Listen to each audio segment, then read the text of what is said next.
Greetings, Patrick here. 8 questions with. It's showtime. Um, and welcome to the show. A cold, rainy southeast Michigan night. Yep. Just wanted to welcome you all in. We will be talking to comedian and social influencer Sarah Dunn. She'll be here in about 15 minutes. She has a fantastic story to share, and and a rare and a first for us. We are actually going to get a professional comedian to do a set for us on the show. She is going to do a live set for us on the show. That's pretty. That's pretty fantastic, if you ask me, because um, you ask most comedians, and when they make their sets up, it's precious, because that's their livelihood. That's it's just that's what they're doing. They're making things, they're writing material and honing it, and just to come out there and do a set like this, 5 6 minutes, it's a pretty big thing as far as I'm concerned. um Hi, Anthony, how are you? You are at 673. Man, just around the corner, sir, just around the corner. Yes, Ant-Man coming too. Yes, right. um so yeah, I had a good day today. For me anyway. Went to the library today, had fun in the library. Got some new stuff. I also picked up a movie that we'll be talking about at the end of the month on the ISC Midnight Show. I Trapped the Devil. We'll be talking about that. Um, so that'll be happening on the last Sunday of every month. We do the ISC Midnight Show. And I'm going to go ahead and do the calendar real quick because I really didn't get a chance to do that too much yesterday. We had a fantastic show yesterday with Deborah Sullivan. I was joined by my co-pilot, Al Lucard, aka the Bat. Uh, and I guess it's good news is I did not hear from the Bat today. So hopefully that means that we are doing Martyrs this Sunday together. I did not hear from someone like that's a good thing. Um, so yeah, maybe that's what will happen for Sunday. I do know that Sunday. I do know Sunday for sure. For sure, we were talking about this last week, but we're going to put it in cement tonight because after I do the show, I'll be making a banner for it. But this Sunday at 3 o'clock, I will be joined by Katie from Popping the Popcorn. That's right. We're already back. You guys wanted the best. You got the best. Uh, so me and Katie, we're going to come up on Sunday, and we're going to do a Hallmark show. That's right. Since I'm no longer a horror channel, what does it really matter, right? So yeah, we're going to be covering the Veil trilogy, the first one, um, which is really, really cute and really, really heartwarming. And we're going to talk about the three movies, what we thought about them, which movie was the best, and whatnot. Um, all right. So see, Anthony says it is his 4-year anniversary on the YouTube in a couple of weeks. That's awesome.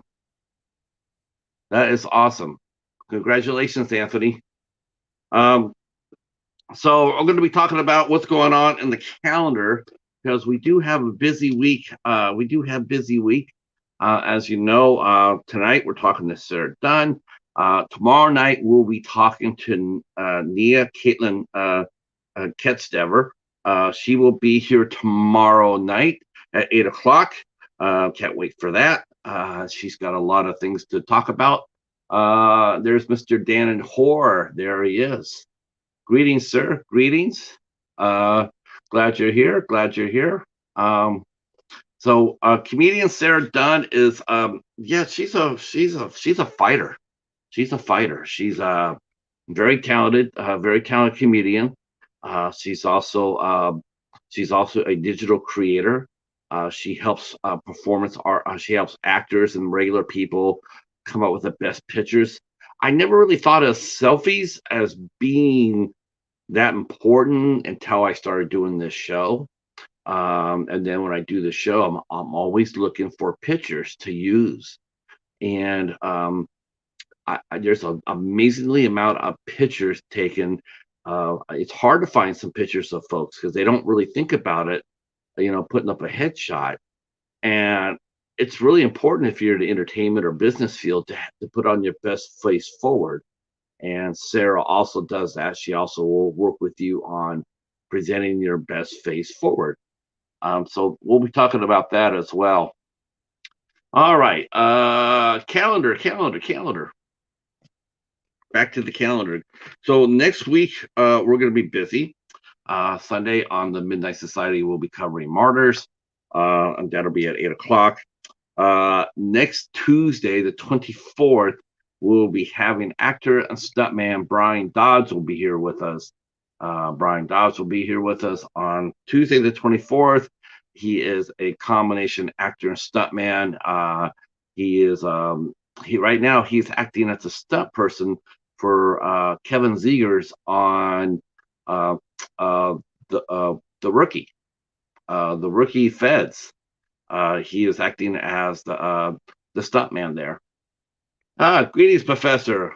Welcome aboard. Welcome aboard. Um, so he'll be here with us on the 24th. Very nice man. Very, very highly skilled. Next up, on the 25th, we have screenwriter and director Jim Heffernan will be here with us. He is one of my favorites. Actually, he's a very clever writer, very sharp witted. He wrote The Angry World of Brian Webster, which I absolutely loved, and he also did Destroy All Sisters, which I loved just as much. And Destroy All Sisters, if that has a little bit of a familiar ring to it, like the first thing you think of is Destroy All.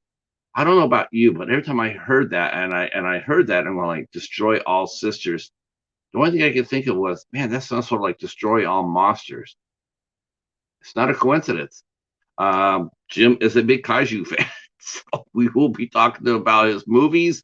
Um, no, not at all. Just guys have great. Just ask some questions for her. She'll be doing a set for us. I asked. I don't. I actually thought I was going to get turned down. I thought I'll just ask. But she is actually going to do a comedy set for us. Which is sort of like asking a musician to come on and play 2 3 songs on your show. Well, you're asking a comedian to do a set. It's sort of like the same thing.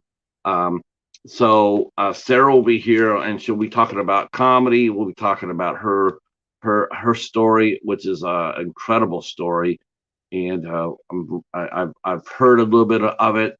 I did not hear a lot of it because I didn't want it. I didn't want the water poisoned.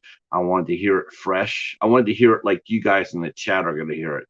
This is going to be your first time hearing it. It's going to be my first time hearing it. So I'm really looking forward to that. And then on the 26th of January, we see the return of our good friend Mike Markoff will be here. And last time we saw Mike, until this time of Mike, see Mike, his star has really risen. He's got some fantastic films that he's been working on. He's working on a movie called Hitman, which he's going to be co-starring with Glenn Powell.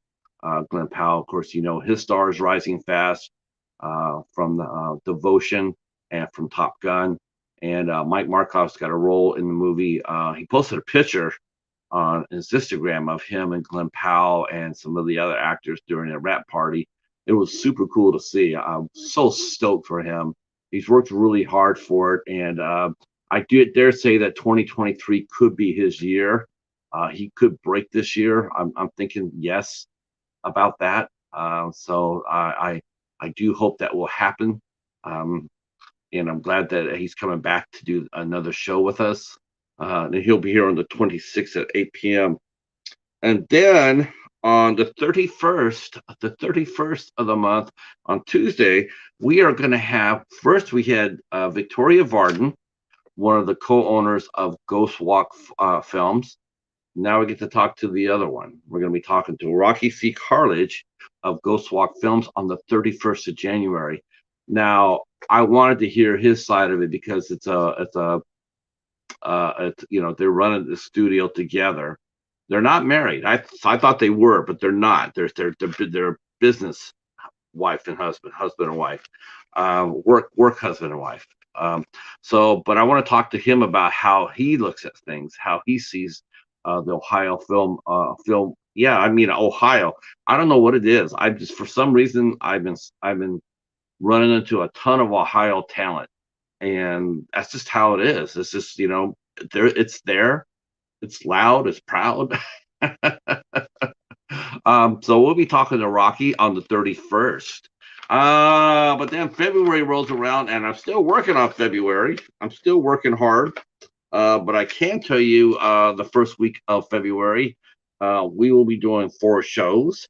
I'm sorry, we'll be doing 5 shows. On the 1st of February, we are going back over to the pond to talk to Lisa Loves. She is a well-known and well-respected YouTuber. She has a great taste in movies, and her channel is fantastic. And she's a really, really nice person. And we will be talking to her. I will tell you the rest of the calendar maybe after our guest, when our guest is here, because our guest is now here. So put your hands together and please welcome the lovely Sarah Dunn to the show. Now see if I can do this without blowing it up.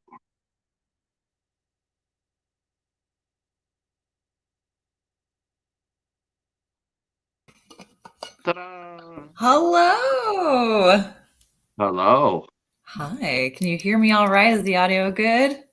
Audio is good. Audio is good.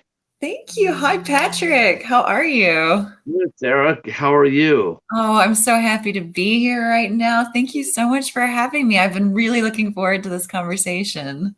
Me too. Me too. And I was sitting here, and when I asked you, I said, would you consider doing a set for us? And I sitting there, and I'm going like, I asked a lot, because a set that's the comedian's, it's your tool chest. It is indeed. And then you sit there and say, "Oh yeah, by the way, can you do like a 5-minute set, for free?" It's like, it's like I'm going like, maybe I overstepped that, but I'm hoping not, because I do know how precious sets are to comedians.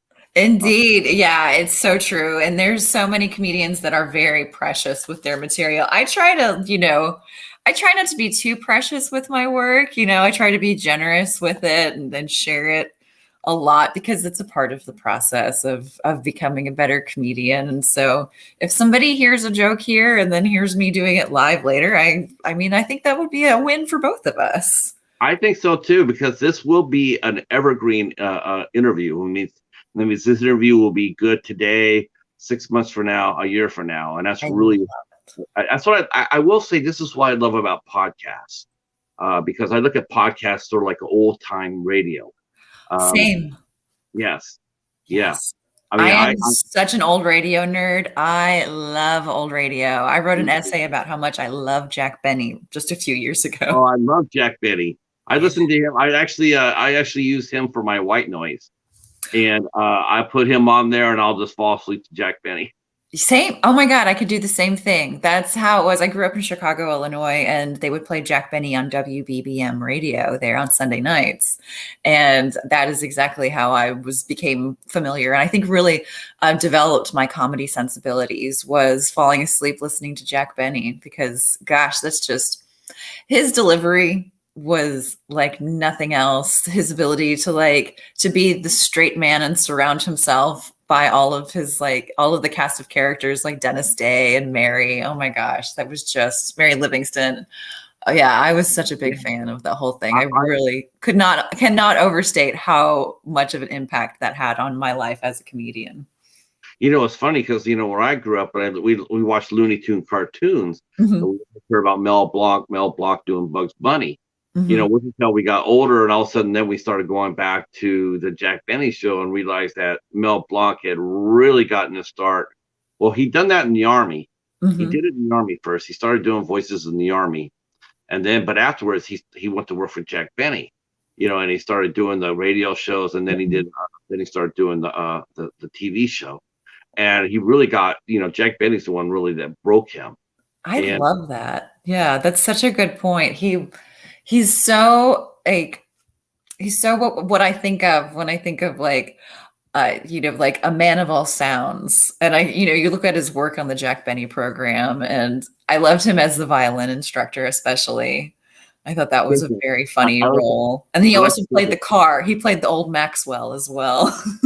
I liked him when he went shopping for Mary. Oh, yes.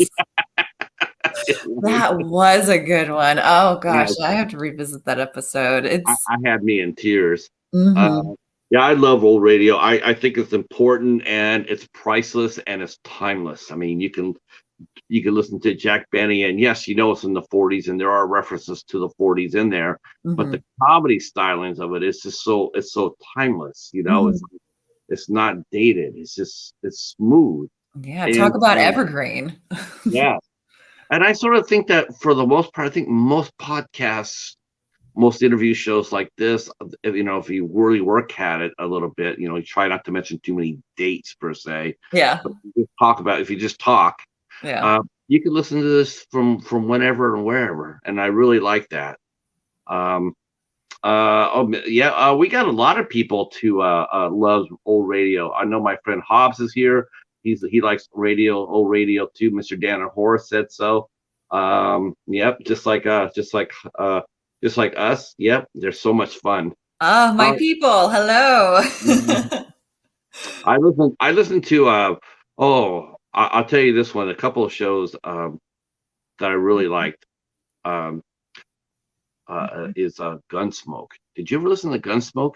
I did. I think I watched more Gunsmoke than listened to it, but I do remember like catching, some little snippets. I would get like tapes from the library, and they would have like a kind of an anthology of different clips from different shows. And so it had like the adventures like Gunsmoke on there, and Lone Ranger and Little Orphan Annie. But I was always very about the comedy, So it was a lot of Right. Fibber McGee and Molly for me, Jack Benny, Burns and Allen. I live in Los Angeles now, and I was on the bus recently, and my stop was at Gracie Allen Boulevard, and I was Nice, thrilled beyond measure. I was like, "Oh, she's here!" nice. Yeah, I Yeah, always get I really love. goofy nerdy about all of that. Like anytime I see like anytime I go past like CBS Television City, I always think about like Jack Benny playing the violin on the corner, and I think about all of the shows that originated as like radio shows, like I Love Lucy, and it's such a rich and storied history, and just to be here and to be able to like physically see the buildings where those were recorded, it's something it lights up my heart entirely. My old Hollywood heart is a flutter. Um, let's see, Mr. Dan. It was actually William Conrad who starred as Marshall Dillon, and after I heard him, do you know who William Conrad is? Yeah, I've heard the name for sure. I'm familiar with Marshall Dillon for sure. Yeah. So he, he did the Gunsmoke radio show, and so when they decided they were going to make it into a TV show, um, he wanted to audition for it. Mhm. As you know, his voice and his physical, just wasn't the same. He had the mighty voice, but Mhm. he was fighting. He always fought his weight, and so when he went for the audition, and they passed on him, Oh, and they such a and rough his transition in history. yeah, they cast James Arness as Matt Dillon, you know, Yeah. but honestly, William Conrad was a much better actor. You listen to the radio shows versus the TV shows, it's not even close. Right. So it's so Hollywood good. has many lessons to learn about, what people look like and representation on physical statures. Yeah, yeah. It's funny too. We're talking about this too because I guess glass ceiling, so to speak, right? I mean, Mhm. Conrad had he had a glass ceiling in a sense because of his weight, Mhm. and women comedians and other comedians, they hit that glass ceiling too with comedy. I mean, Mhm. and it took it's taken a long time for people to break through certain ceilings. I mean, sort of? Do you find it? when you read about somebody doing something for the first time, like this, so and so's the first person to win this, or Mhm. this first person to win, do this. Is it? Do you look at it as, wow, that's history, or do you look at it like, what the hell did they take so long for? I think it's a little bit of both, for sure. I've recently come across this concept of the generations, and every generation we work as we make as much progress as we can, and then eventually our time is up and we hit a ceiling, or we hit a ceiling before our time is up. But the next generation can begin that ceiling as their floor. And so we do get that slow march of progress, in best case scenario. But there is absolutely the idea of like, what do you mean this is the first, this is the first person to win this, this is insane. Yeah. I mean, we just had the Golden Globes like last week. And so I'm sure there was plenty of firsts and that merited to have been long appreciated. Well, yeah, that's a good story to talk about because last year, they got completely roasted because I truly don't understand how the Golden Globes has any clout at all. Right. You basically grabbing 100 people like me, Hmm. 100 like me. Well, here I am. I'm in Michigan. I'm sitting in a den, but I write reviews or whatnot, and all of a sudden I'm nobody. I don't write for a magazine. I don't, all of a sudden it's like I'm not on TV. I'm not, but for some reason, because I'm part of a foreign correspondence, Hollywood correspondence, all of a sudden now my voice has that much power. Hmm. I just, and yet here they are. We find out that they don't have any representation on their board at Right. all. Yeah. Yeah, None. it's absolutely awful. And I don't know how you can make up for that. Like but you're going to just have to, I mean, like the Hollywood Foreign Press is just going to have to do better. I think is the real like takeaway from this. It's like, and I love that Gerard Carmichael was soundly roasting them, and he was like, it was speaking to the truth of the matter of there was not representation of there was no black members of the Hollywood Foreign Press until after George Floyd died. Like that's an absolute outrage, and that's one of those examples of like, seriously, like you waited this long for that, and this is how we're handling that. And so yeah, I'm happy to be a part of the process, a part of the to be a creator in Los Angeles, but I'm a white lady, so it's like I'm definitely standing on the shoulders that have been, made up of Hollywood. There's a lot of privilege involved with being a pretty white lady in Los Angeles. It's a very like Well, there's certain place. things there's certain things that you can't be held accountable for. Like I'm one of those too. Someone comes up there and wants to talk, like, well, your people this, your people that. What it's like, I don't know who those people are you're talking about. I can Mhm. only say about who I am and where I'm at, Yeah, and yeah. my place in the world and what I'm doing. Whether my relatives were treated like slaves. Mhm. They were indentured servants. Mhm. Okay, I mean, it is what it is. But now here in today's world, I'm only responsible for what I do. That's For right. so I can only be accountable for that. I Yeah. can't do anything I can't do anything about the past except try to tell people not to repeat it. Yeah. You Yeah. know, And do my, the my, do the inner work of healing, and for many like genetic and DNA, all of the privilege that I've had, all of the things that my ancestors have gotten themselves into, and being on the wrong side of history for probably since the beginning of the United States of America, and at least. where was your family originally from? Are you from the South originally, or were you California? Chicago, Illinois. Chicago. Okay. Yeah, I was born in Geneva, Illinois, in the western suburbs of Chicago. So that is very much my origin story. I only lived there till I was almost 12 years old, and so it was quite formative in my raising and growing up. I was very much identified to Chicago comedy, Chicago architecture, the history of jazz. That was all a part of like my childhood. And then we relocated to Dallas, Texas, where I lived for most of my life at this point. And I will say that, you know, that it was a massive culture shock going to Texas. I did not want to go to Texas. I was so solid identified as like a Chicago girl. And I had a life, you know, and then my father just, you know, didn't want to shovel snow anymore. And God bless him. I don't blame him at all. I lived in the Rocky Mountains last winter. So I'm like totally on board with that decision at this point in my life. But it took me a long time to forgive him for that, because you get to Dallas and lived in Texas for a long time. It didn't matter how long I lived there. It didn't matter that I adopted using the word y'all, you know, or, you know, have a Texas son, you know, I'm an Aggie mom, you know, I feel like that's a very Texas thing.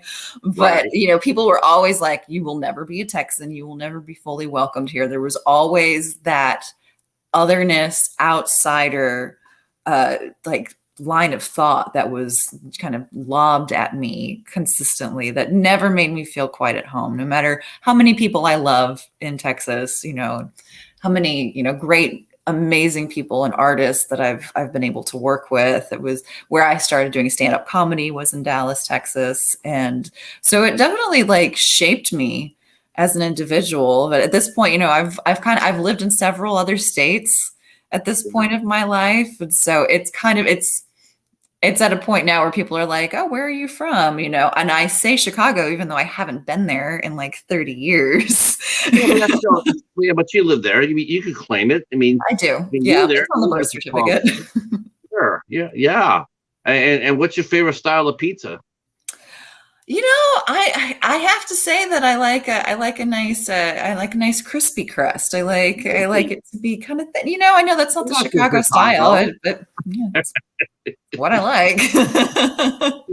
I thought I didn't think they were allowed to serve a thin crust in Chicago. I thought it all had to be deep dish. Very deep. Yeah, just inches and inches and layers of sauce. I think that it's just a matter of like convenience for me. I like to be able to pick up my pizza slice and fold it in half and shovel it into my gullet. And with deep dish, that's just so messy. No, a deep dish is more like grab a pillow and a blanket, shove the pizza in there, and then go take a nap in the corner. You know, That's exactly right. That's exactly right. You have to have a knife and a fork for that whole situation. Like it's not a hand meal. I feel like pizza is something that you should be able to eat and run. But when you have oh no, pizza, that's you yeah, you eat and you sleep. yeah. You're not doing that with deep dish. That's for skipping. No. I mean, if you're maybe if you're shot putting it like the Olympic style, you know, maybe you can shot put some pizza, you know, or power lift. You know, how many pieces can you curl? That's a Yeah. sign of a good pie. I guess have a race to have four guys eat a pizza to see which one can stay awake the longest. There's a lot of things you could do with deep dish pizza, that's for sure. I love that idea for a contest. You stay awake through this whole pizza. We have a place here in Michigan called Pizza Popoli, and I remember going there for the first time. I did a art fair with this gentleman. I went over and him and I set up a fair, a booth, and we ran it. And then afterwards, he took me to this pizza place, Pizza Popoli, and got in there. And he says, "Well, there's two things I can tell you about this pizza. One, it's going to take 45 minutes to get here, Okay. and two, you're going to have one slice only." I'm going like, I don't know. I'm pretty darn hungry. I'm a champ pizza eater. I can power a pizza. Yeah. So sure enough, 45 minutes, one slice, done. Wow.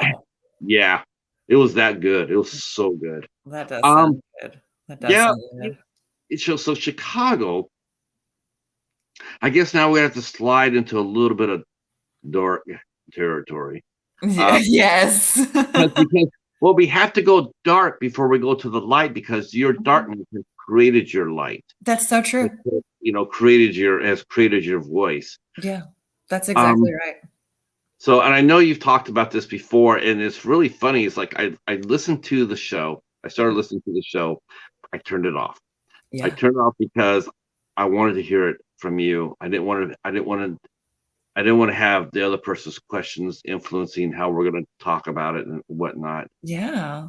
And we're not going to stretch it out because I'm here for the funny, Good. but at the same time, I think your story is so important that I was really impressed that you said that we should put a website down there for anybody who finds themselves or know anybody in this situation that we're going to be talking about. Yeah, I love that because while it is a unique story, it's not entirely uncommon. It is Oh, something that unfortunately. I know a lot of other people struggle with. And I would love, that's a big part of me sharing my story is so that other people that find themselves in a similar situation know that there's a place where they can reach out and that there is a light at the end of the tunnel. Um, so you lived in Chicago for till you're 12 years old. Mhm. Now, your family that was it a pretty religious household? Did you had you always known it to be a religious household? Yeah, when I was born in 1980, my parents were members of a small fundamentalist evangelical cult, and that definitely shaped my childhood because it shaped a lot of the decisions that they were making in the house in regards to, I mean, everything. I think from really the decision to get married at very young ages. They were, my mother was 18 when I was born, and my father was just 21. And so they were, kids. And while it wasn't entirely uncommon for people to get married that young, it definitely did affect, the way that my life was growing up and, the experience that I had.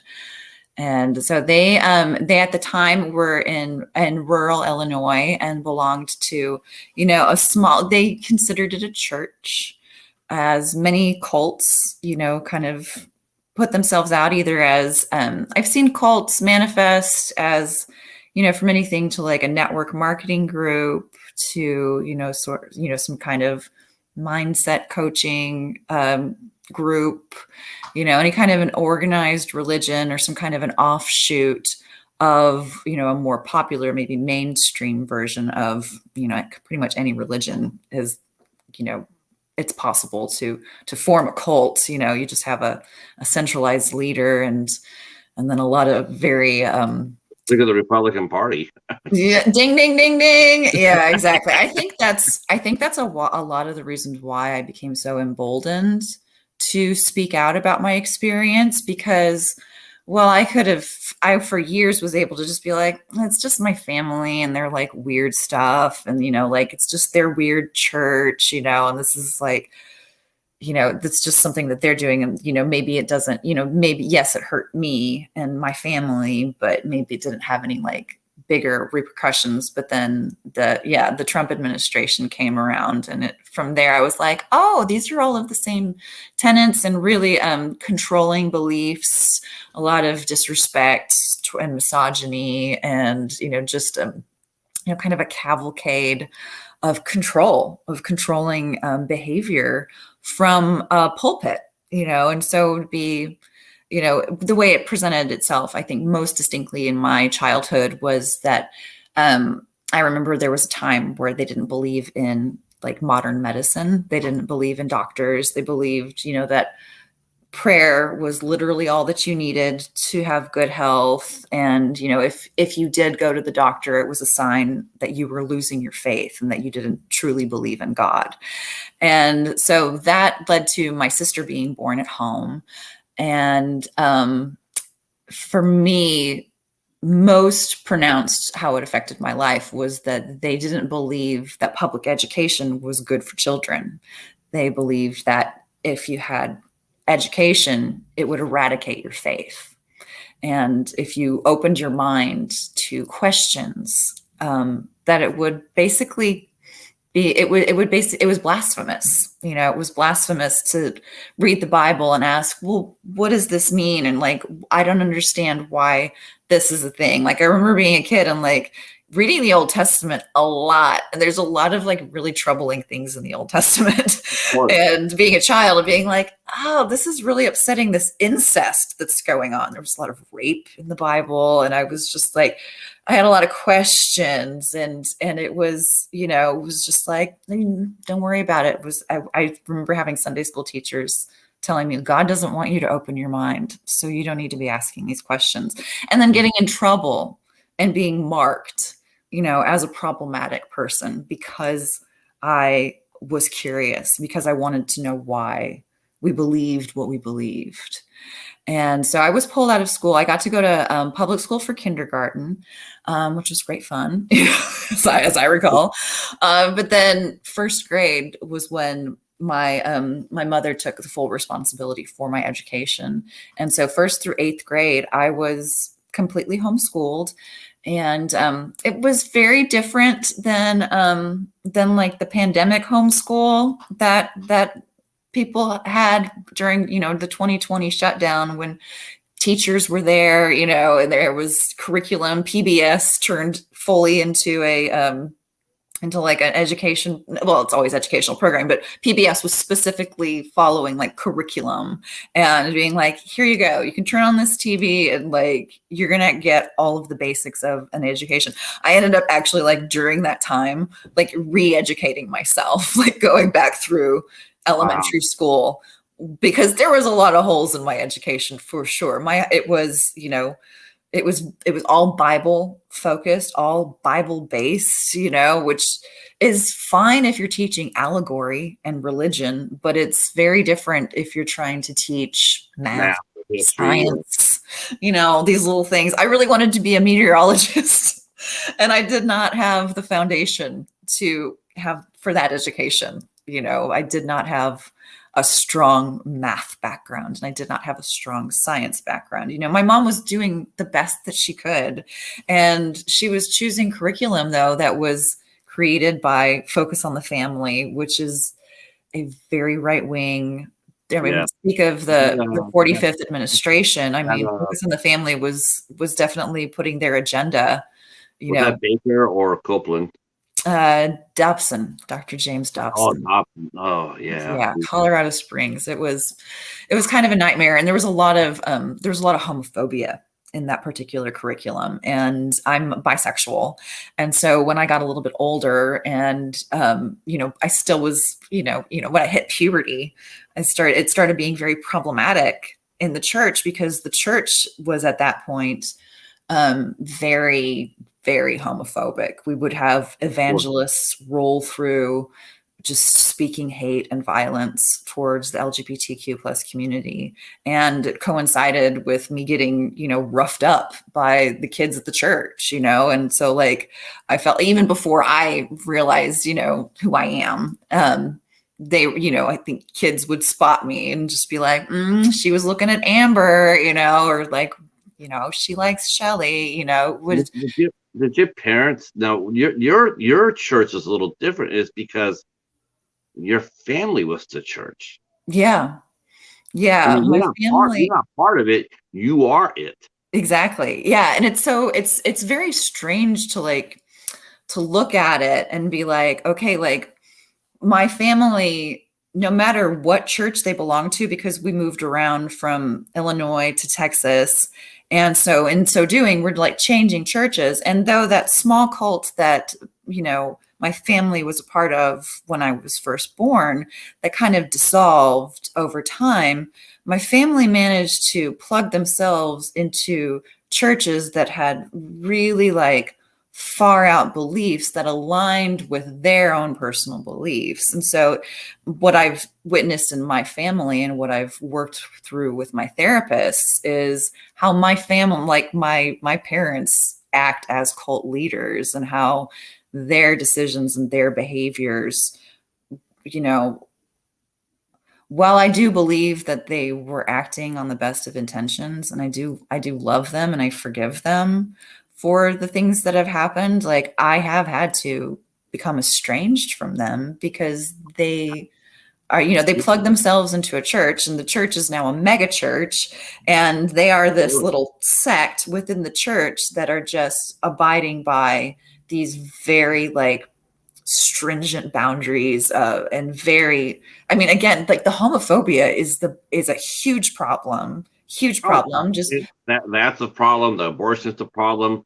Guns are a problem. I mean, the immigrants are a problem. I mean, it's just there's no the only thing missing from their religion is God Himself, but God doesn't. God hates religion, so that's how it is. Can you Um, blame him? no, no, not at all. Now is your family still? You said a mega church, so they have. Are they're like a Olstein Uh, it's or yeah, I mean, I don't think it's as big as it's not quite as big as that, but it is a large church in North Texas that just, kind of like lets them behave the way that they behave and gives them, sort of a pulpit for that belief system that is just very, it's not good for women. It's not good for women at all. It's not good for non-binary people. It's a very dangerous set of beliefs that they are living by.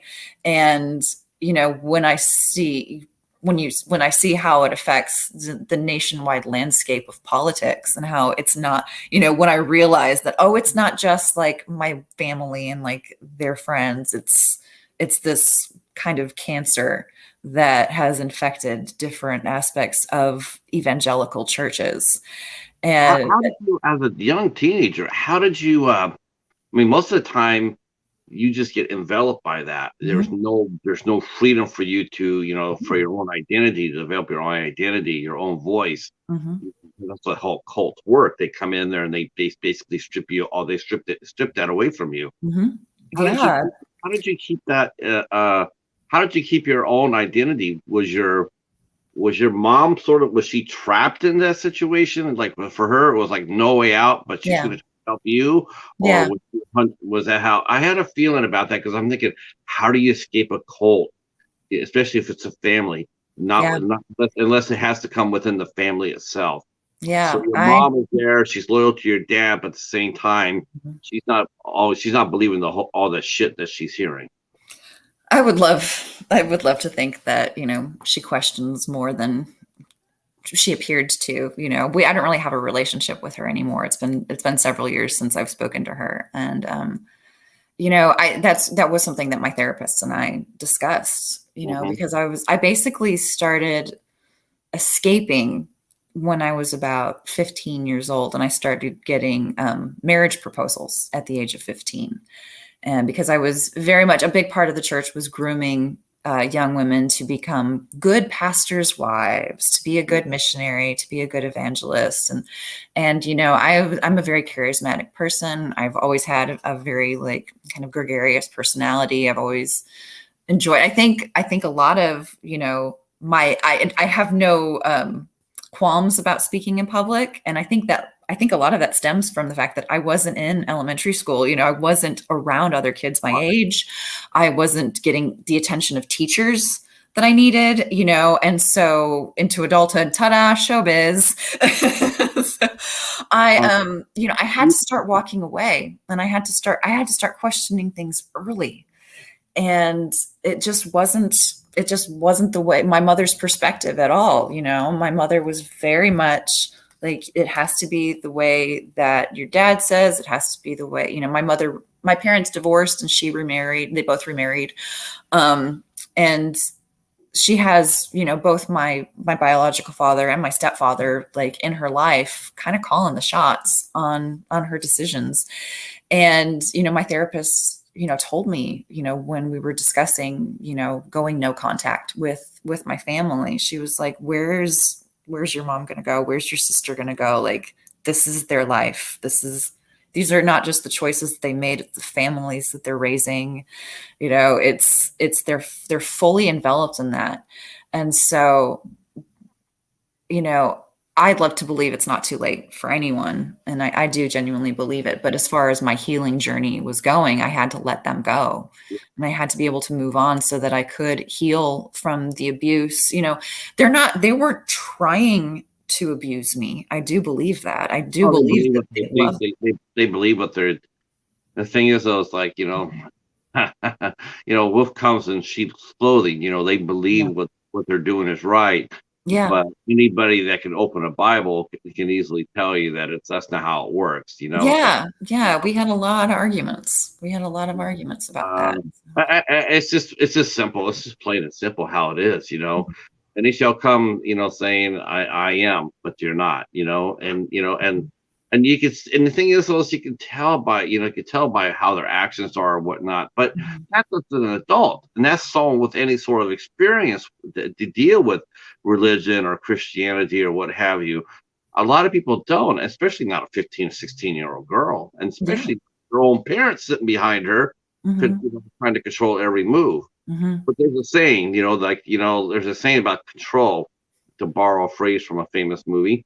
Um, the more they grasp, they see you as sand. The more they try to grab you and squeeze, the Hmm. more it comes to your hand.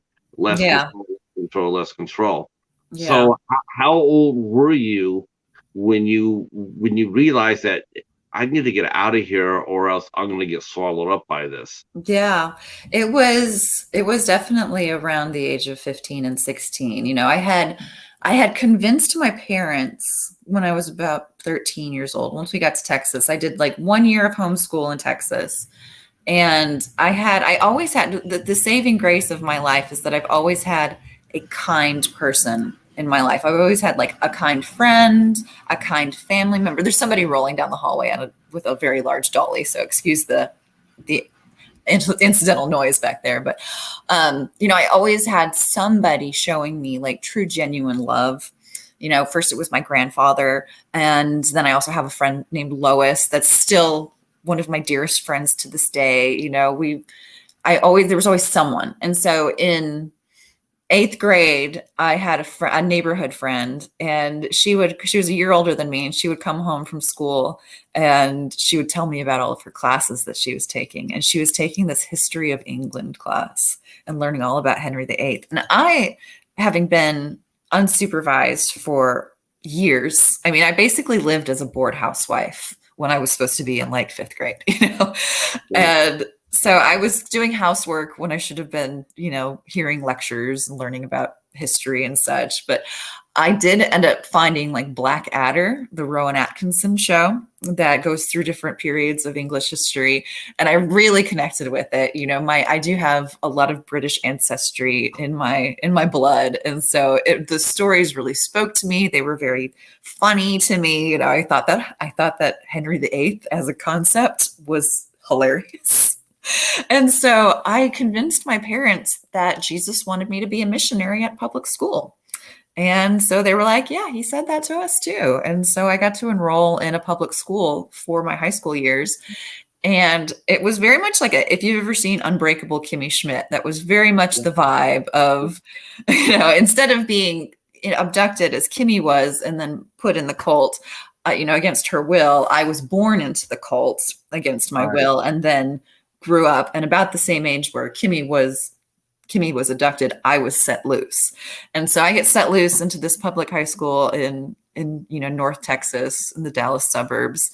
And I was able to meet Christians that went to other churches. And one thing that's kind of a defining factor of a lot of cults is that they'll say, like, we're the only ones that know the truth. We're the only ones that are going to heaven. It's very like, you got to be in these four walls if you want to see the kingdom of heaven. And that's not true, biblically unsound. Yeah. And I was able to meet and make a bunch of friends with like some Baptist kids. And I appreciated the unconditional nature of their love, and I appreciated the kindness that they showed me. And that to me really rang true as Christ-like, because I had been a very devout student of Christianity. I definitely had a lot, I've always been a leader. And so I was definitely like in it, right? Like I believed it for a long time. And I believe, it was part of my faith and of my spirituality. And what was so devastating for me was being told that, because of my sexual orientation, which at that point I wasn't even like consciously aware of. I just knew that when they were saying that they wanted to beat up gay people, that it wasn't okay. Right. And then I noticed I started getting beat up, and I was like, that's also not okay. And so it was being stripped of my spirituality because of who I am, because of how I was created, and because how I am designed. I was told that I'm not good enough for that faith, and which is just not true. It's just not true. But it did divorce me from my spirituality for years, and it did take a hit. And it did cause my mother to say things like, "Why did you walk away from God?" When I was like, the whole time I was like, who walked away from who here? Like I was like, basically No, excommunicated. yeah. Well, I mean, yeah. Well, as much as they feel like they could, Mhm. um, yeah, which they absolutely had no authority to. Yeah, When you exactly. have no salvation, no justification, you can't control or say or do anything. You're just as stained. All shall fall short of the glory of God. Mhm. All. So I Exactly. mean, yeah, that's yeah. Ooh, I don't like cults. I've, No, the I've spiritual had, I've abuse had, is very damaging. And yeah, as the eldest child of a very large family, I felt that it was my responsibility to step away for the sake of my younger siblings because I did not feel that my parents were setting a good example of, how to be a person. And so I felt like very much responsible for individuating myself away from that and being an example for my younger siblings, whatever choices they made, whether they decided to stay with the church, as some of them did, or as many of my siblings did, they do not, ascribe to the church's beliefs. They have did their they, own, did they they go tell to a you? different church, or they have, or they don't go to church at all. It's they're on their own path. And so being able to be that example is really why I did it, because I do think that if I had thought it was, if I was an only child, I may have just gone along with it and been like, well, I'm supposed to get All that married focus, now. all that attention would have just been solely on your shoulders. You probably wouldn't have been able to escape that. But Yeah. because you did have siblings, they had to spread the attention around Mhm. and that left you sort of, left you with a hole to get through. Yeah. There's some questions here in the chat. I want to catch up with our chat. Uh, and our good friend Krubby the Beagle is here. And his question is, Patrick, my question to Sarah, you look like a great beauty, but being a comedian, you feel, okay, let me see if I can read through this question. My question, Sarah, is this. Being a comedian, you feel regrets. Why can't I try for female leads and not as a okay? Let me see if I can do this. I can do this. I've done this before. Um, why can't I try for female? Oh, I think okay. She's asking like, do you have any regrets being a comedian? Trying as a comedian, do you have trouble trying out for female leads? And as a drama, I think as a drama, Dramatically. Oh, I yeah, love that okay, now I get question. it. I get it. So because you're being labeled a comedian, Mhm. do you have regrets being a comedian when you go out for our dramatic parts and they're looking for dramatic actresses?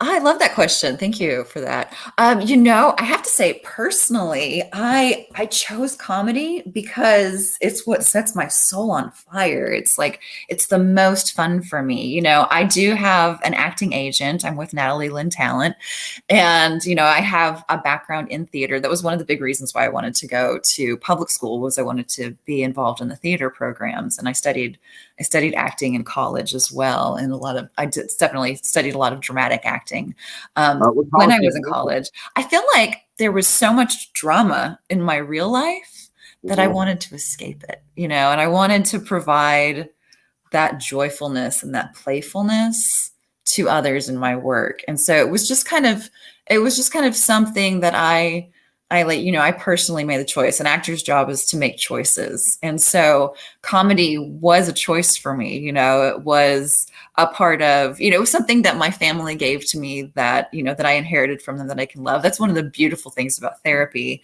and estrangement, is that I was, with the distance that I've had from the drama of my family, I've been able to see the good things, like how my Yeah. dad has a great sense of humor and my grandparents are really funny and my aunts are all really funny. And that developed in me storytelling skills. And so I will say, last summer I was in an acting class, and I was the oldest person in the class. Everybody else in the class was, in their 20s. And we decided to do a scene from Euphoria. And it was just as an exercise for class. But, I was being the only mom aged person in the class, was playing the mom in a very dramatic scene. And I have to say, like, living with complex PTSD, dramatic acting feels unsafe for me because you have to put yourself in a very vulnerable place. You have to access a lot of that darkness that I've worked really hard to heal. And it, for me, didn't resonate as something that was good for me. Like, it was very draining to do dramatic acting. Like, it was very much like, oh, like, I have to be this. I have to do this scene. I have to, I have to put myself in the position of a woman whose child is an addict, and it was so exhausting. It took so much of my energy that I don't really feel like I'm missing out on that, because I have tried it out. And I will say, like, when it comes to like what I choose to audition for, it is a lot of times like on the lighter side of things. There are so many stories to be told through comedy. And that's not to say that like you can't address serious issues through comedy. I have Mark Twain tattooed on my arm, against the assault of laughter, nothing can stand. And that's one of the main tenets that I abide by as a comedian, of like, listen, we're going to deal with some like real issues here. We're going to deal with the real pain that we've gone through, but we're going to use that comedy, that lightness, and that joy to bring, like, to shed light on those darker parts. But like you said, you can't have shadow without the light. You ever notice that a lot of comedians, they start out as, like going for the broad laughs, and then as they get older and more mature, they slide from being comedians straight out for the, like sort of like slapsticky comedians. They turn out to be sort of like commentators, social commentators, Oh, sort yeah. of like George Carlin or Richard Pryor. It's very powerful. It's a very powerful medium. Yeah, you can tackle all of the dramatic issues of the day through comedy. Like, it's entirely possible. It's a choice. Do you find yourself using comedy as a shield? I mean, is Yeah. that it's like, you gotta, Oh, sort of like absolutely. a sort of I don't say a self-defense mechanism. I think you're beyond that. Mhm. But I still think you've used comedy. I would think so, because I'm sometimes a little funny, and Mhm. know that I'm sometimes I use comedy to hold things back. Yeah. Um, yeah. So you do use it as a little bit of a protection, Mhm. because that would be hard to do, because you're right, doing drama. I mean, you're opening up to, you're opening yourself up to a lot of unpleasant memories. Mhm. And you ever find yourself trying to do like a, like a dramatic role, and then you find yourself putting comedy into it, even though maybe necessarily it doesn't call for it? It's just, Yeah, yeah. And I do think it's like that self-defense mechanism. It reminds me of, a lot of time. I definitely developed my comedy because I was, my humor developed because I was being bullied, and if I could make if I could make the bully laugh, like, it would kind of even the playing field a little bit more. And, it would definitely play into my recovering people pleasing tendencies, to where it's like, well, they don't like me now, clearly, but if I make them laugh, maybe they'll like me, ergo leave me alone. And so I definitely use that still. It's, I lived in Texas for like 25 years, and there was a lot of pushback, from just me being a literate woman, much less a bisexual woman, much less a Jewish woman or a queer woman, or, just a witch. There's so many reasons, that there's a laundry list of reasons why Texans did not like me. And so I used that humor, was just like, I could always be charming. I could always get if I couldn't get a laugh, I could at least get a smile out of a person, like, I developed those skills absolutely as a defense mechanism. And so that does come across on stage sometimes, that really, that does come out in my acts. I will, at this point, I feel like the way that it's presenting itself in my comedy is, I write sketch comedy, and I will have my characters deal with, issues of the heart, maybe like I'm going through my second divorce right now, and I am absolutely processing that through jokes. I am absolutely like milking it on stage for all of its work. It's good material, it's relatable material, and it's something that I feel is, it's kind of universal to, go through a breakup is rough, and in the fall, and to be single in your 40s, it's not easy, and so Mhm. I like to deal with that. I like to create characters and have them deal with my messes.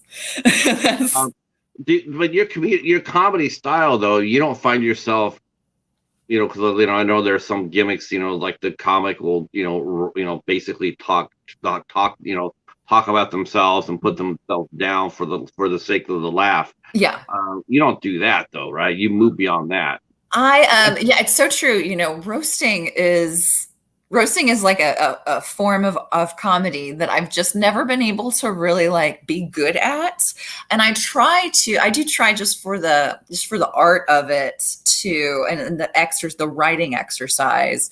I do try to strike a balance between roasting myself and my choices, and just kind of what Jerry Seinfeld says, bring us to that little point of your insanity and just show us that, because that's where we all have fun. I try to balance that and stay on this side of total self-deprecation, because your brain hears what you're saying about yourself. And so I really I don't like it when people roast me. And so I think that, and I don't really feel comfortable roasting other people. Yeah. But as a comedian, that's Except for Ann Coulter. If you got a chance for Ann Coulter, you tell me you would light that up. Oh, I mean, I would definitely light that up. I mean, that's the thing, is like there are elements in this world that are worthy of being roasted. Oh my gosh, I love that. I saw that on Comedy Central, the roasting of Bruce Mhm. Willis. And oh shit, Yeah. I, I Yeah. I I can't stand her at all. And I will say this though, she's either self medicated or I don't know how she stood there, but boy, I really don't. I'm sitting there watching her, and I was like, I think if the TV cameras weren't on her, I think she would have pulled the shoot a long time ago. But I think she was scared to get up and do anything. Yeah, that's a She was just, terrifying space to be in. Have you ever sat in the oh front row of yeah, a comedy club? It's terrifying. Those oh my comedians god, will set you on fire. oh I've never seen anybody get torched like that, and it was awesome to see. Yeah. I had no sympathy at all whatsoever. In fact, I was sitting there going like, "You guys are holding back. Cut Yeah. loose." But I think um, one of the things about roasting for me, and this is vulnerable. Um, I fear that if I were to like genuinely roast another person, that I would get as mean as my mother, and that I would say something to a person that shattered them to their core, because I was raised in that kind of environment where it was death by a thousand cuts. And I genuinely fear being that mean, because it's a brand of mean that's just extra deadly, because I come in such a sweet package and I'm smiling most of the time. And, I can be very friendly and like, maybe a lot of people like me, but then I do have the capacity to say something that would deeply wound another person. Like I do believe in the power of words. And I think that's why oh yes, roasting comedy is just not my brand. Like I don't trust myself to go into that direction. I just, because of my upbringing, because I was raised and I did hear like very hateful things. And it's very hard for the brain to delineate between a hateful thing that's said as a joke and a hateful thing that's said to cut, because what is the difference? It's cutting anyway. well, I mean, I will say this. I mean, there are some, during I was watching that because it's a good lesson. It's a Yeah. good lesson. You watch and like a lot of those jokes were really affectionate. There are some that were Mhm. really affectionate. Yeah. There are some that were that when you just know that they talked about it before they went on. Mhm. That they say, "Hey, I'm going to be saying this. Are you Mhm. down? Okay, I can handle that." Yeah. And so, like look at Pete Davidson. I mean, oh, but Pete Davidson, the thing about Pete Davidson is that, yeah, he could take that, but he could come back and dish it too, and Yeah. he did. And so it was like, okay, but it was all said with affection, like Mhm. big brothers, little brothers. Yeah. But And that's something that I I've only see. seen Yeah. one. I've only seen two people on there absolutely just get destroyed. And one was not two were not comedians. It was just a celebrity guest, and he got up there and he said what he said, and it Hmm. was, holy shit, okay. And then the other one was everybody just pounding the shit out of Ann Coulter. Yeah. It was absolutely glorious. I Right. wish It's they like wish part they might have. karma. Yeah, I was so happy to see that. I was like, wow, Mhm. that's amazing. So when you were growing up, when you were, when you were in Texas, and then you went to college. You said, when did you start thinking about doing comedy? Had you watched anybody do it stand up before? Oh yeah. Was this something that that did you talk to a therapist before this? Like, what do you think about me getting on stage and just cutting loose, Oh, I or did like it come this a little later? question. When I was homeschooled, we got cable at a point. My dad wanted to have cable television, and so he was the boss of the house. So that's what happened. And I was a very unsupervised child alone with the television set all hours of the day. My mother worked at the church, so she would leave me a stack of, work pages for my schoolwork for the day, a list of housework to do. I had a lot of chores, like I said, bored housewife at the age of 10. But it was when we had cable television that stand-up comedy became a very important part of my life. And I would watch the Comedy Channel, was what Comedy Central was called back in those days. And I would see Paul Reiser and Greg Proops do their stand-up comedy. And something in it like just brought me to life, and like this is about the time that I'm also listening to Jack Benny on the radio.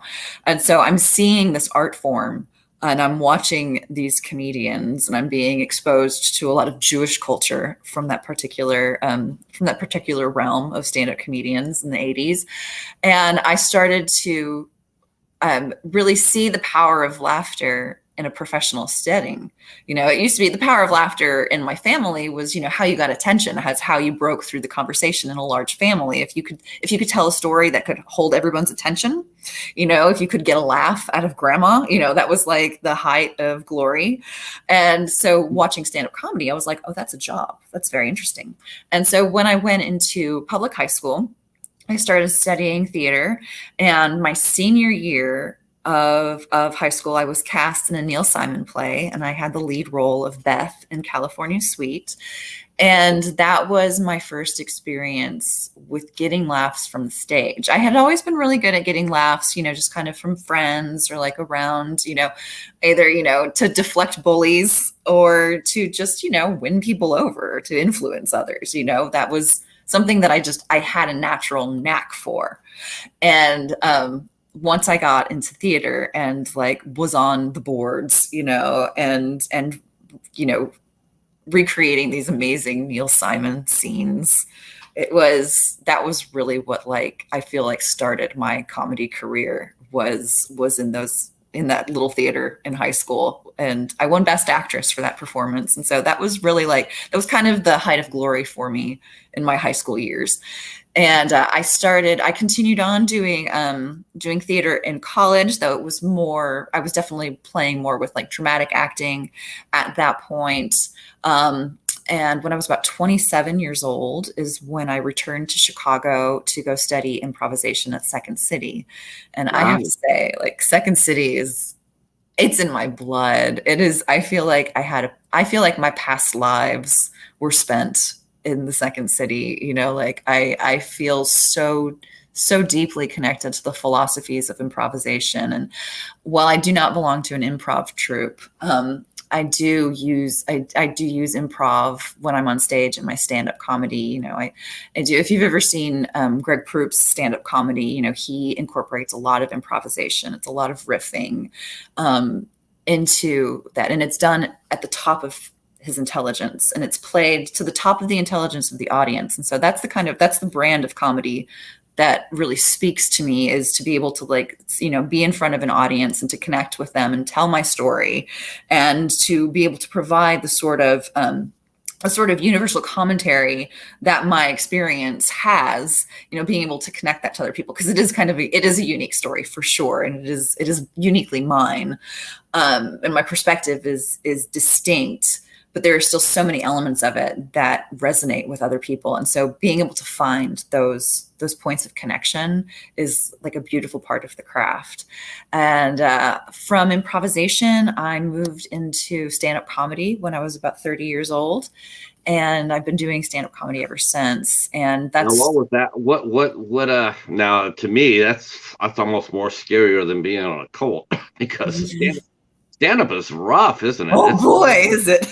Yeah, a woman doing comedy. I mean, it's tough as it is, but then a woman doing comedy, but you did it. You got the courage. You said, you know what, I'm doing this. I'm funny. I know I'm funny. Yeah. So what was your first stand up? Where did you do open mic or? Oh yeah. Okay. Absolutely. I love a good open mic. Yes, my first open mic was at Hyenas in Dallas. And I hit a point at the age of 30 where I was like, why am I not doing stand up? Like, what is the matter with me? I was working at a comedy club as a server. I was, feet from the stage every night. I was watching people, do stand up comedy every day. And I was very drawn to the craft, but I had never like gotten the guts to do it myself. But after 30, there's something that happens to you after the age of 30. You spend your 20s kind of exploring your talents and like seeing the impact that it has and like trying it on in different ways. In my 20s, I was working in the music industry, and I was pouring all of my creative energy into other people's creativity. I was pouring all of my marketing, everything was all about like building up other artists. And so at the age of 30, I decided, I was like, you know what if I turn that attention on my own craft and in creating my own story, and how would that look? What would that look like? And I decided that was going to be a stand-up routine. And so I started writing. I actually started writing my material years before I stepped on stage. And I would probably, maybe going back, I would do it differently, but we always say that, it was the perfect timing. At that point, I was just ready. And so I wrote about, 3 to 5 minutes of jokes, some one-liners, some, observations, a little bit about my family. My family was definitely fodder for a lot of my early material. Like it was, and some of that material still stands. How long did it take? I mean, when you went on stage, you were extremely, because you were nervous. Were you scared? Were you so excited? Yeah, were you excited? Oh my gosh, it was a high like I've never known. I will always remember my first open mic. You go up on an open mic, and a lot of times the first time you do it, it's going to be late in the night. Because an open mic is, you go, you sign up, and you get on when you get on. And so I had, and you see this a lot with comedians that are just starting out. They can get their friends and family to come out and like hang out at an open mic for hours. And like my friends' elderly parents, I will always remember them like sitting in the audience at like 1 a.m.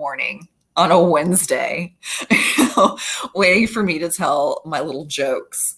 But there was nothing like the feeling that I had when I stepped onto that stage and I heard my voice through that microphone for the first time. It was like hearing my voice for the first time. Like there is something that happens to me when I get on stage and I have that microphone. Those lights hit me. It happens to you now, actually. I can see it. I mean, you have so much to say, and and I can hear it. You just like I think it's almost like a reflex. Yeah. And I'm hearing, I'm just, you just want to say, listen to me. Yes. And it should. I'm very, it's because your comedy is not coming from a place of pure joy.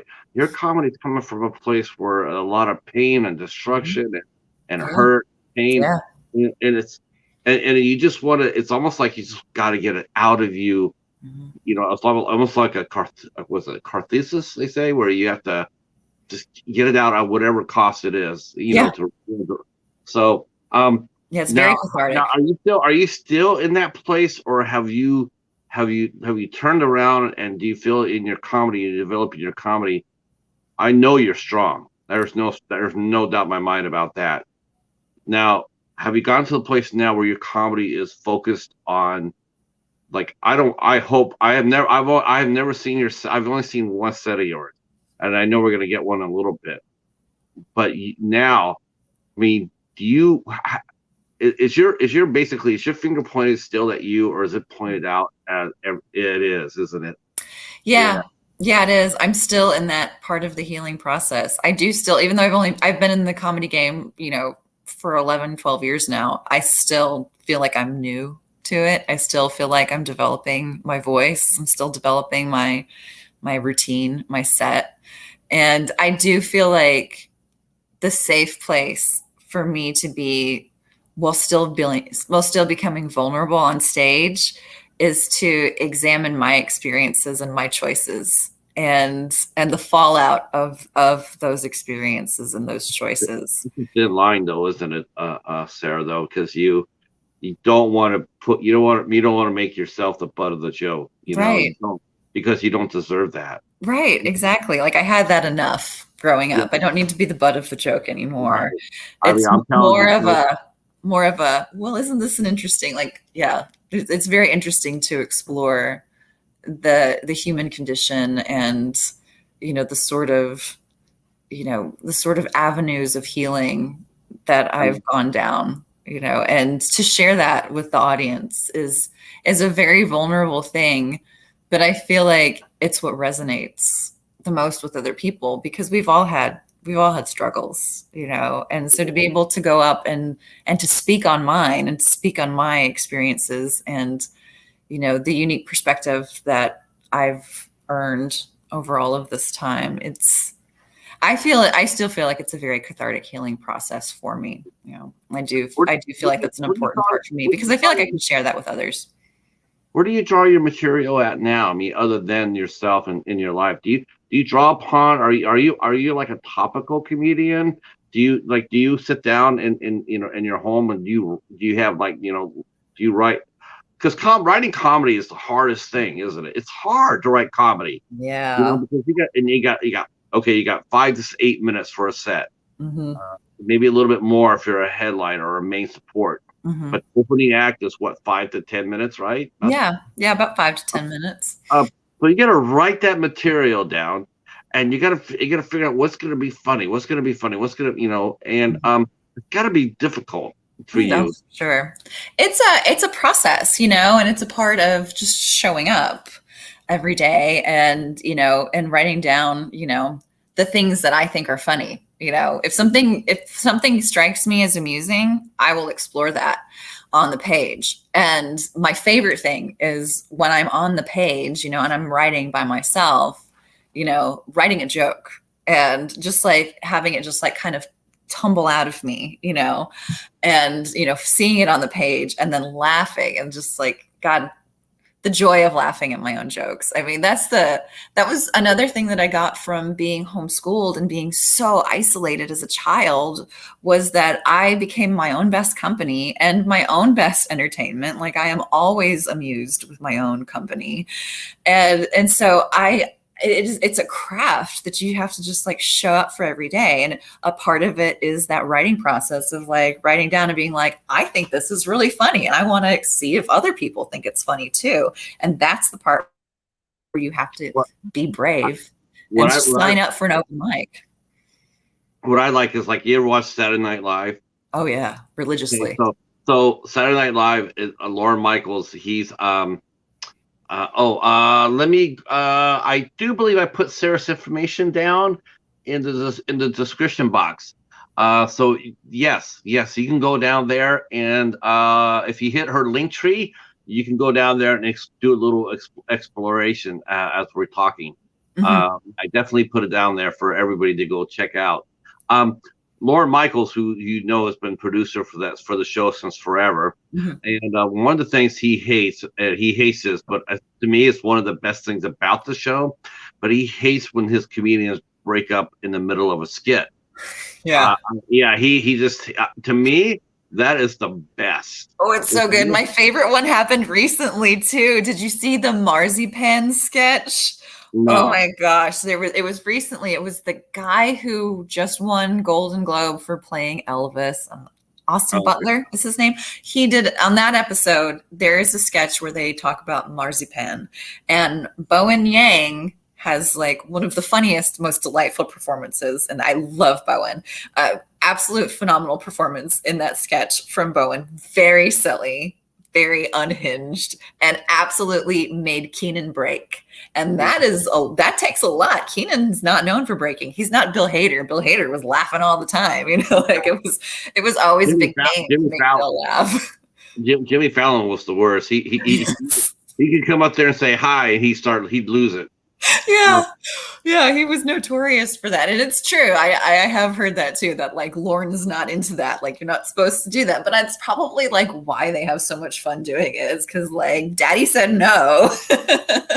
Right. Now, have you ever so when you're sitting there and you're writing your own material and you make yourself laugh like that, that's gotta be, that means when do you know?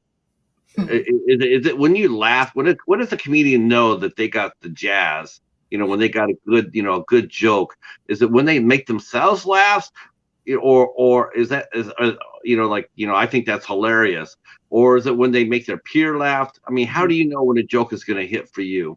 It's got to be kind of a combination of that. And so there's different facets of it. It's first you can make yourself laugh at the joke, okay, and then you go up to an open mic and you do it in front of other comedians. And if you can make other comedians laugh at your material, maybe it's got legs. And so then you go, and that's called playing to the back of the room, because comedians will often be sitting in the back of the room. And so if you're doing a show and you only hear laughs from the back of the room and the audience isn't laughing, it's just the people that like understand like the construct of a joke, it may not be a good joke. You're trying to aim for making as many people laugh as possible, and so you have to try it out in different rooms in different cities. You have to try it out in not just a comedy club environment. Maybe there's a brewery that's got open mic going. Maybe there's a coffee. I did an open mic set at a coffee shop on a Sunday morning just a couple days ago, which was absolutely delightful. It really felt like we were all playing hooky from church and we were going to the Church of Comedy. So it was great because my material is definitively blasphemous. All right. Was blasphemous to one is hilarious to another. Exactly. It all depends where you're coming from. Is it? Yeah. So, do you incorporate a lot of religious jokes in your? Because is religion fair game? Because Oh yeah. comedy now being what it is, do you feel I asked this from a couple of different performers. I've had a couple of other comedians on the show. Do you feel comedy's under attack? Do you feel like, as far as the First Amendment goes, do you feel like, because now we're in a touchy-feely situation, I definitely hear comedians complaining about that constantly. Like I do. That is a part of that. I hear so many comedians that are like, oh, I'm going to get canceled for this. And then they just say a bunch of racist stuff. And like, they just give themselves license to continue to just say awful things, which isn't necessarily a joke or isn't even necessarily like something funny. They're just trying to just like push back against it. Like they think that just saying racist shit is going to make them Lenny Bruce, but it's not. Lenny wrote jokes. Okay. He was master of the craft. And so it's, I personally do speak to religion a lot because I believe, and I think many good comedians will agree with me on this, is comedy is meant to punch up. We are here to speak truth to the power. And organized religion has way more power in this country than is necessary. Like, Yeah. it's dangerous, the amount of power that Being- fundamentalist evangelicals have taken. And so I do feel that it is absolutely free reign to go after that and to explore that. And so the way that it is showing up in my act right now, I'm telling my story about my experiences and, the sort of mental state that I exist in because of those experiences. And it's very playful for me. It's very fun for me. I'll do some of it in the set here in a minute, and y'all can see for yourselves, like how it presents itself. But I really do I try to really touch on the points that I was told not to touch on, but not because I was told not to, but because it's funny, it's so there is that there is that sort of rebellious nature to it that I think is really fun to play with. But I'm not doing it to offend other people. I'm doing it to just shed light on the experience so that other people, because some people didn't have to grow up in a cult. My soul chose my parents. I believe that. I believe that my soul before I got here was like, you know what? The lessons that I need to learn to heal my karmic debt, to heal the generational trauma that my family has lived in. It required my parents. It required those two and the choices that they made, which has helped me to find forgiveness exponentially, because I wouldn't be the person that I am today without that. And it took me a long time to get to that point. It took me a lot of healing. It took me a lot of therapy. Have you forgiven them? I mean, do you feel like yeah, for myself, for my own sake for the own sake of my peace. I do forgive them, because I don't have to be around them. If I were still around them, if I was still making choices to go home for the holidays and to go see them and let them, take their jabs at me wherever they would, I wouldn't be able to forgive. But because I have that distance, because I have created those healthful boundaries, I have been able to. I definitely would say this about that to Sarah's parents or whoever may be listening from that side. Never pick a fight with a comedian trying to be out funny them, because you'll never win. I mean, she's a professional and you're just not. That's true. Yeah. You got 11 years of experience writing jokes, being on stage, facing some really hostile crowds. And so, like you said, that builds up your whole experience. And yeah, and you see people try to have a joke off or whatnot. And sometimes some people just don't, some people have funny, they're funny, and some people just aren't. Yeah. I'm not a funny person. I may be able to crack a joke once in a while, but I'm not going to be able to go on stage for 5 to 8 minutes and hold an audience in my palm of my hand and make them laugh. I'm just not wired that way. Yeah. I do want to see if you'd like to go ahead, and if you're in a good space for this. Yeah. Maybe you'd like to do some of your do a quick set. Yeah, absolutely. I feel like the stories that we've told have led up to it. I feel like we've teased it a bit about a set list here. Now this would be the first time I've ever had I had April or May Wilson. I had her on here with her she's a ventriloquist. Mm-hmm. Oh, that's fun. Yeah, she was really good, real good. But this will be the first time I had a stand-up comedian go out there and just give a set just like this. Awesome. I'm gonna go grab a prop really quick. I'll be right back. Sure. All right. I'm going to catch up with the chat here. I know a lot of people ask some questions and whatnot. I'm really, really sorry. I'm going to catch up right here, right now. Let's see. Yeah, about canceled. Fuck that. No one's going to cancel my ass. I don't care. I just don't believe that. It's like, what does that even mean? Cancel me? What? You don't like what I have to say? Don't listen to me. It's such a trigger word. Yeah, don't listen to me. I have no problem with you not. See, a brother from a certain age. We're talking about roast masters, and we're talking about that. They mentioned Jeff Ross, the roast master general. Mm-hmm. Gilbert Gottfried, Rhonda Shear from USA Up All Night. Love those two. Yes. May Gilbert's memory always be a blessing. Gilbert's roast to George Takei was terrible. Good, and I couldn't stop watching.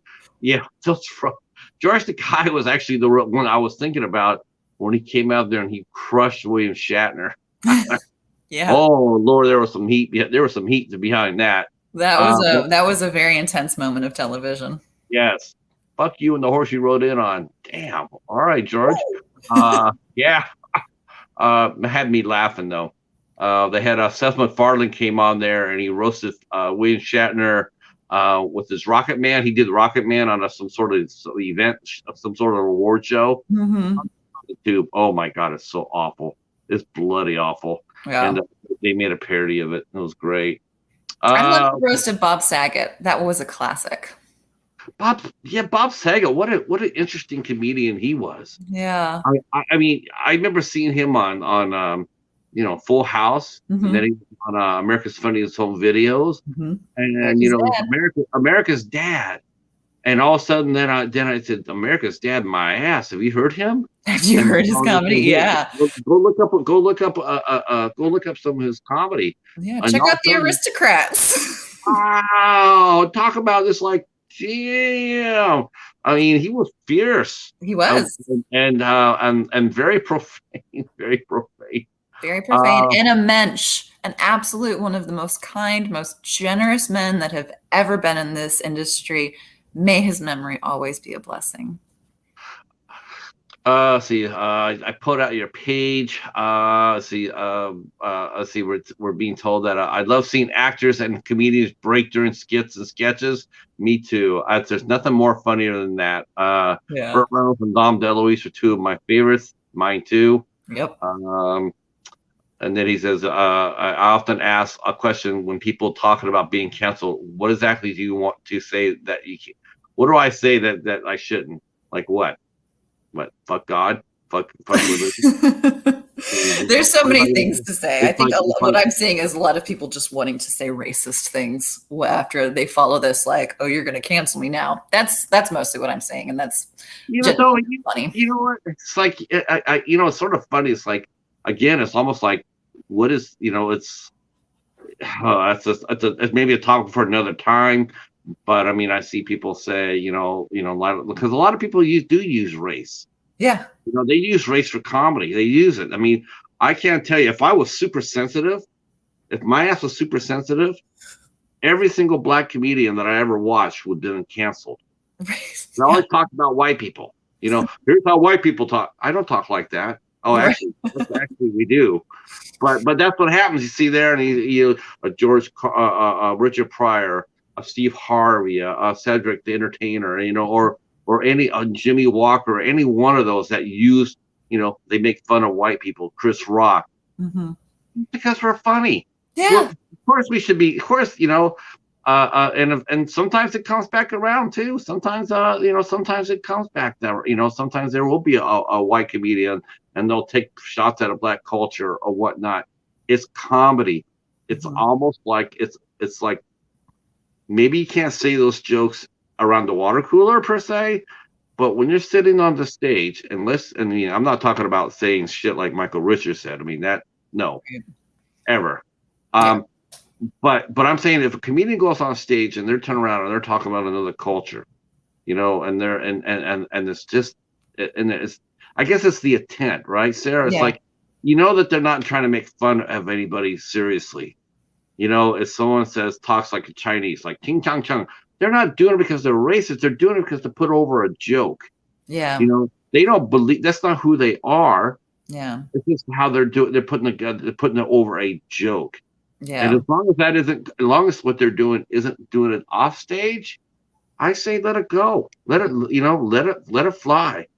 Because if they really are who they are, if they really are racist, they're gonna show it off stage. It's going to come through for sure. Yeah. Oh, you can't hide that. I've definitely seen some material on stage that has made me not want to deal with the comedian in real life. It's like a pretty effective form of networking where it's like, you know what? I'm not going to need to mess with this person. I don't need to work with this person. I don't need to talk to this person. Like they've let their true colors shine through. So. Exploitive comedy is not really comedy, is it? No, no. And that's exactly it. Like you were saying, it's like it's behind the intent, and I feel personally with my comedy, I'm not going to take jabs at other cultures. I don't feel like Oh, you that's don't need to. You appropriate. got you got one some of the best targets in the world. You got organized religion. You you Right? you could yeah you can build a mansion off that shit. That's right.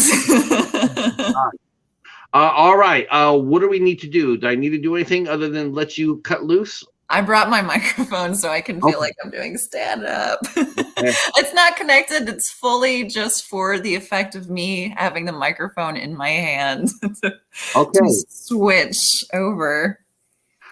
All right, ladies and gentlemen, we're gonna get a set of comedy by the lovely Sarah Dunn. So take it away. Thank you so much, Patrick. Thank you very much, viewers. It's so good to be here tonight. My name is Sarah. I spell it with the H, which is the traditional Hebrew spelling. As you know, it means the princess, not a princess. So if you know Sarah is without an H, that's just a run-of-the-mill princess. I am actually the princess. So keep that in mind as we move forward with this story. I spell my name with an H, Sarah, but it autocorrects to Satan. And yeah, that's been kind of a point of contention with me and my identity lately. I'm not really sure if it's an insult. I did grow up in homeschool, and there's no more hellish burn than to call someone the devil, especially coming from your little brothers. Oh, she's the devil, that's Satan. So I thought maybe that might be where my phone got that. I was very confused when Google started correcting me. I would finish an email, sincerely Sarah, because I'm professional. And Google would say, "Did you mean sincerely Satan?" And I would think, "Oh my gosh, do I?" Like, where did you learn that word, Siri? We blocked mom like in 2016. So I don't think you're getting that from her. But I'm also, going through my second divorce right now. And as you may know, it's kind of a thing. Ex-husbands like to run around calling their wives the devil. Like that is a cultural thing from way back. I mean, you can watch movies from the 1930s and you're going to hear, "Oh, my ex-wife, she's a real devil." So maybe that's where that's coming from. I'm not really sure.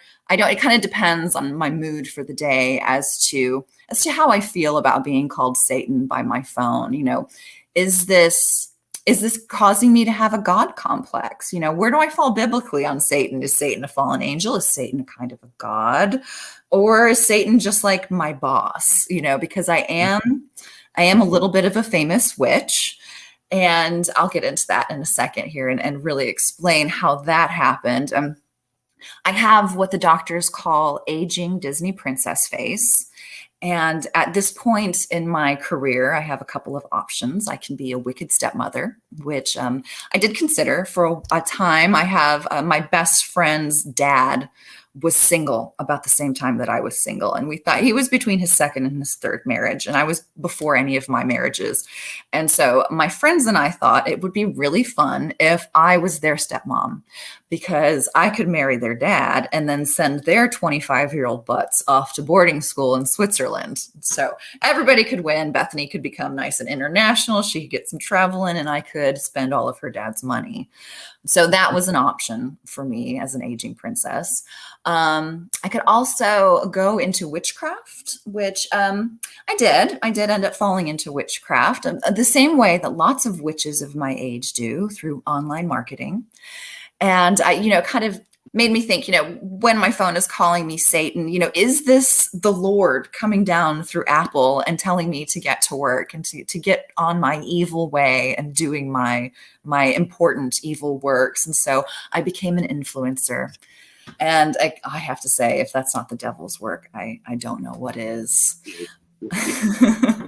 As a part of it, I spent the 2020 quarantine, watching a lot of Keeping Up with the Kardashians, and I realized after my friends had done a little FaceTime intervention on me in 2021. Nope, it was 22. This last year. They were like, "Hey, you've been kind of weird for like the last year and a half. Like, what's going on with you? And I was like, oh my God, I accidentally reparented myself as Kris Jenner, which was, I thought that it would go over very well because she has very successful, very rich children, and she gave them attention, which I didn't get. But really, I realized that I was doing that because I'm very passionate about personal branding, and also I gravely misunderstood my therapy assignment.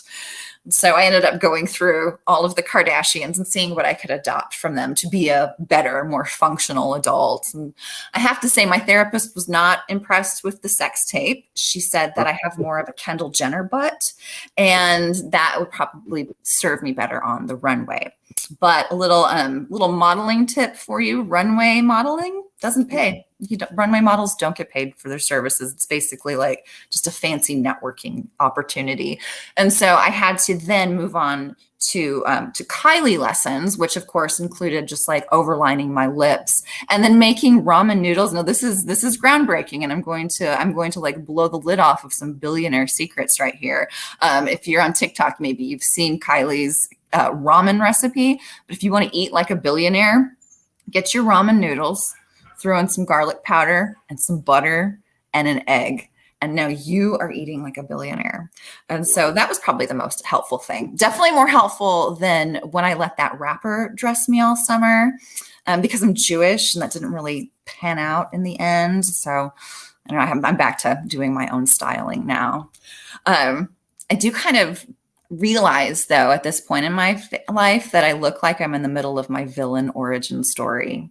Like I had somebody come up to me the other day and they were like, you know what? You look like a Marvel character that's like just recently gone into hiding. And I said, oh my God, thank you so much.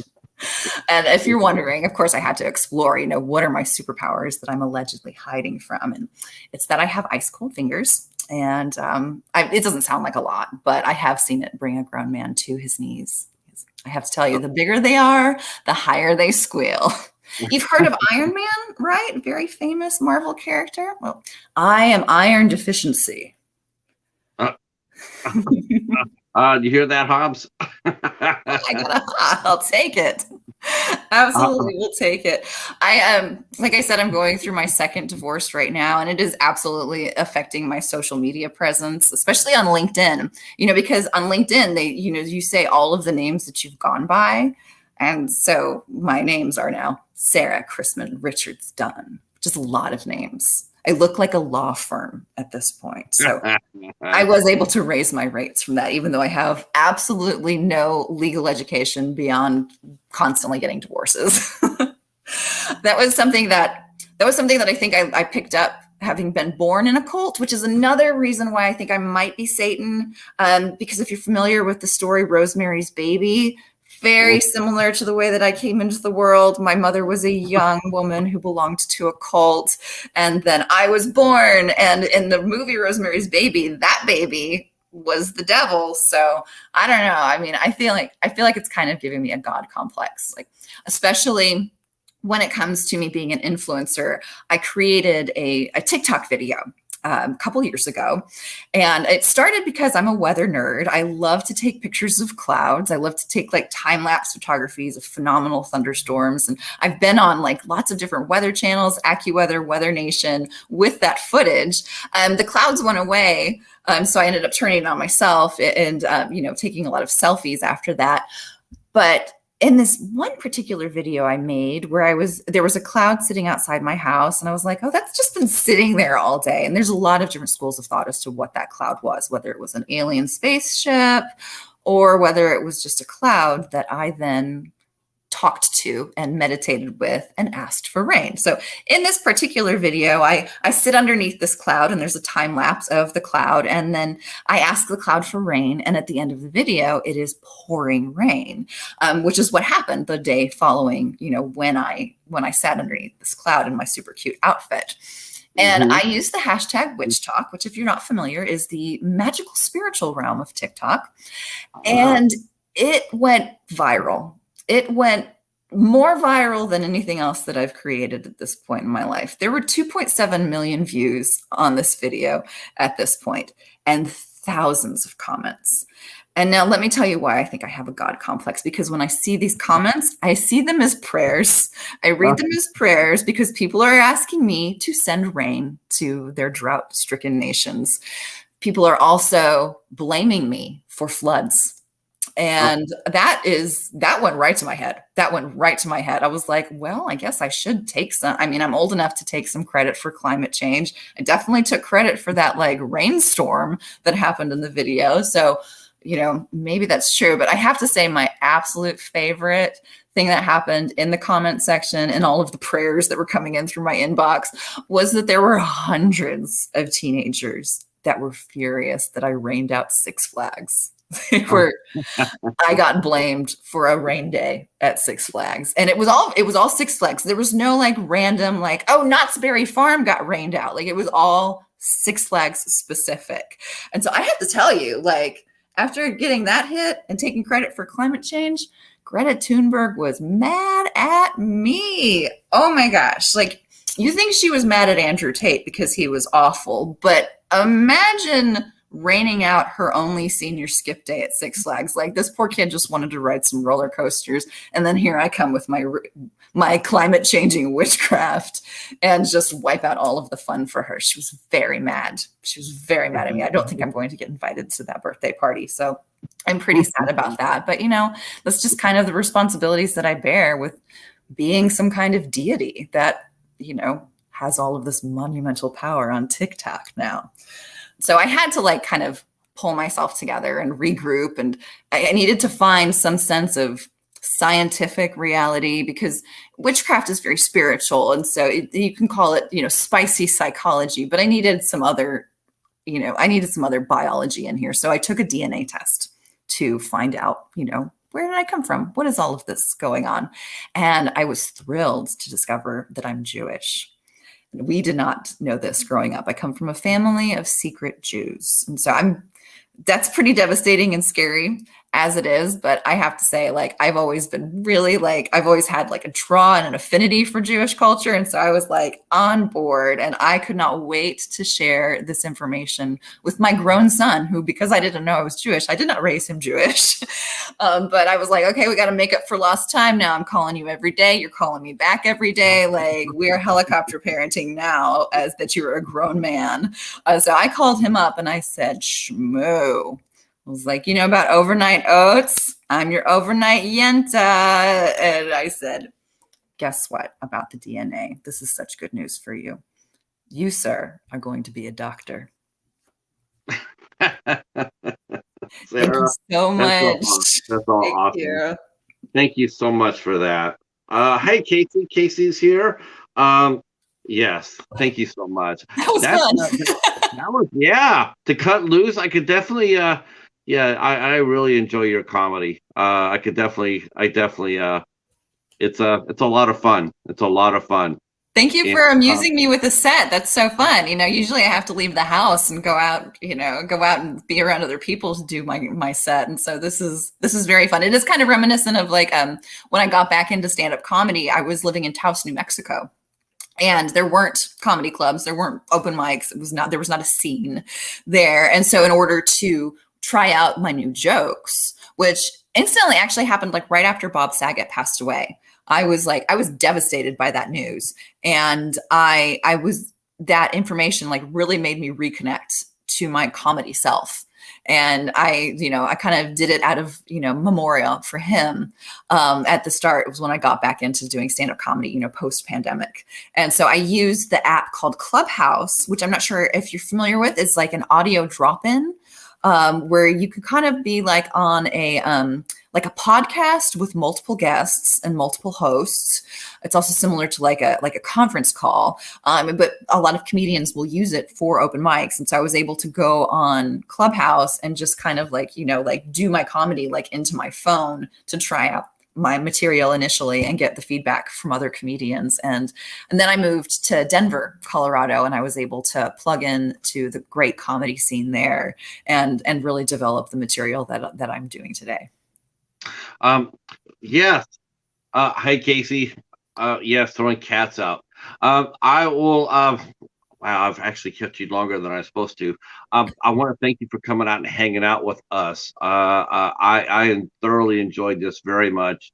You're definitely a very delightful guest. You've overcome some incredible mountains, and you're still there. You're still surviving. You're still thriving and fighting, which I appreciate. Keep up the good fight. And I know we did not get in touch. We didn't talk about the other part of your career, but we're Yeah. going to do that for another day because you will be coming back. I'll have you come back, and you come back, and we'll talk about that. I Um, love it. is there anything that you're working on right now that we know about? Are you going to be going on tour anytime soon? Are you, as far as that go? Are you going to be doing? Where are you going to be performing at next? You can. I think the best way to see my comedy at this point is to follow me on Instagram at Sarah Dunn Comedy, because I do post material there. I have a sketch series called The Big 3-6, where I do a lot of astrology jokes, and I have characters that are based on my astrological signs. I'm a Virgo Sun, Libra Moon, and Leo Rising, and I let these. I basically created characters using the worst traits of each astrological sign and let them deal with my single life and my post-divorce life. And so I've had a lot of great feedback. The first season is available. It's on Instagram and TikTok. And so if you follow me at Sarah Dunn Comedy on either of those platforms, you'll be able to access all of that, and then be able to stay up to date on when I do have shows out in Los Angeles. And then I do intend to hit the road later in this year in 2022. But my big thing that we'll talk about next time, but you can go to my website, takingyourbestselfies.com.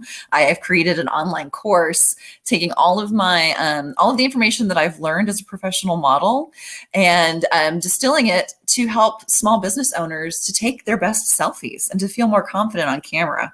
And so that is my pet project, my passion that I'm doing when I'm not doing comedy. I am teaching people how to feel more confident on camera. And so if you go to takingyourbestselfies.com, you'll be able to see more about that. I jumped in. For me, I jumped in, and I had I was never going to be in front of the camera. I was always going to be behind the scene guy. That's the only thing. That's the only thing I always did. And then this Englishman named Vaz, he had terrible social anxiety, and he says, well, he says, I'm going to go in front of the camera, and I'm so, I don't know how this is going to go, but I'm just going to do it. And I Yeah. thought, damn, that guy is brave as hell. Right. So you know what? I'm going to follow his footpath. I'm going to follow his footpath. So I Oh, I'm did. so And lucky I've been that you doing. did.